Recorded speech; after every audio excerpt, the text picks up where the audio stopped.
Conquista 3 elettori su 10 nel veneziano. Matteo Renzi, la spunta in 7 comuni, raggiunge un risultato impensabile all'inizio della campagna elettorale. Va peggio che in altre province venete, ma si aggiudica un 30,38%, più che lusinghiero il rottamatore sindaco di Firenze. I suoi sostenitori si preparano a serrare le file in vista del ballottaggio di domenica prossima.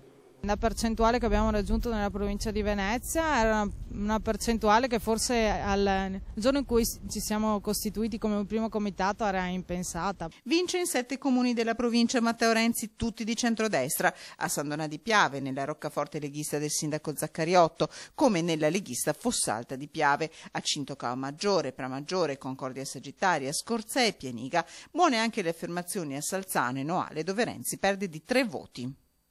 È un segnale che, a parte la roccaforte di Venezia Messe, comunque nella quale abbiamo vinto anche tipo nel seggio del Terraglio, c'è la provincia o comunque i comuni limitrofi alla grande città che stanno riscoprendo forse un sentimento più vicino alla sinistra. Anche Venezia, il sindaco rottamatore sfonda in un seggio, quello del Terraglio, in vista di domenica, pronti a dare il massimo gli 11 comitati ufficiali pro Renzi. Come decideranno di far orientare i loro sostenitori, questo spetta a loro.